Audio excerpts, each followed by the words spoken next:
शब्द बदलो, अंजाम बदलेगा। ओ खुदा के फरिश्ते, तूने मेरी तख्ती पर ऐसा क्या लिख दिया कि आज मेरा कटोरा 2 घंटे में रुपयों से भर गया। हे प्रज्ञाचक्षु फरिश्ता मैं नहीं, ये शब्द है। मैंने तुम्हारे पीछे लगी तख्ती के केवल शब्द बदले हैं। क्या तख्ती बदलने से तकदीर बदल जाती है? क्या अक्षर देह में भाग्य को बदलने की ताकत है? क्या आपके लेख ने विधाता के लेख को भी बदल दिया है?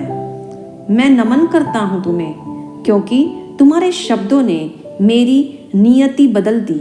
मैं उन शब्दों को पढ़ नहीं सकता, किंतु तुम पढ़ो तो मैं सुन अवश्य सकता हूँ।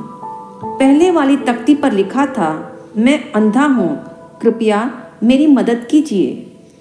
मैंने इन शब्दों को बदल दिया। मैंने लिखा, ये दुनिया कितनी खूबसूरत है, किंतु अफसोस मैं उसे देख नहीं सकता। बहुत खूब, बहुत खूब। शब्दों की पेशगी ने जो प्रभाव दिखाया, एक दर्द तुम्हारा बहुत बहुत धन्यवाद।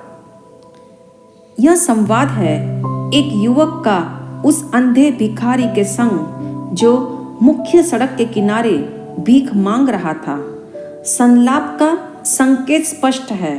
आपके 2 शब्द किसी की जिंदगी को नया अंदाज दे सकते हैं। अंदाज बदलते ही भाव भंगिमा और शैली बदल जाने से अंजाम भी बदल जाते हैं।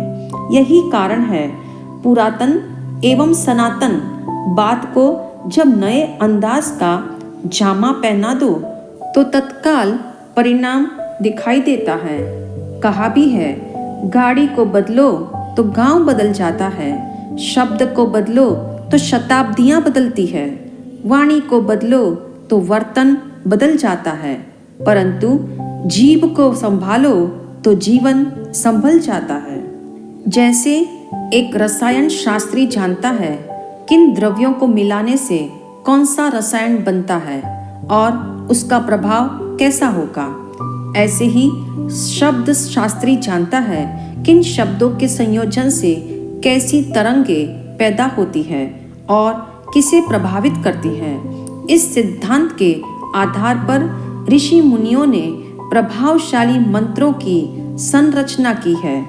ख्याल रहे, शब्द के साथ उसकी उच्चारण शक्ति भी तन, मन और आत्मा को प्रभावित करती है। उच्चारण के आधार पर ही समूचे मंत्र शास्त्र का विकास हुआ है।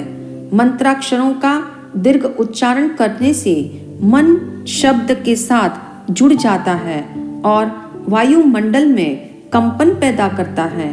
फलतः हानिकारक एवं अनिष्टकारी परमाणु दूर हो जाते हैं। संगीत, प्रार्थना, भजन, भाषण, उपदेश और आदेश आदि का तन और मन पर पड़ने वाले प्रभावों का हम प्रतिदिन अनुभव करते हैं। आज शब्द शक्ति पर जितनी आधुनिक रिसर्च हुई है, उनमें तरंगों का प्रभाव सर्वाधिक है। तरंगों की शक्ति से भावनाएं बदल जाती है और भावना से जीवन का सर्कल एवं तस्वीर बदल जाती है। शब्द जब बदलते हैं तो साथ ही उच्चारण में भी तब्दीली आ जाती है। उच्चारण के साथ तरंग पैदा होती है। अल्फा, बीटा और थीटा तरंगों का विभिन्न प्रभाव तन, मन और वातावरण पर पड़ता है।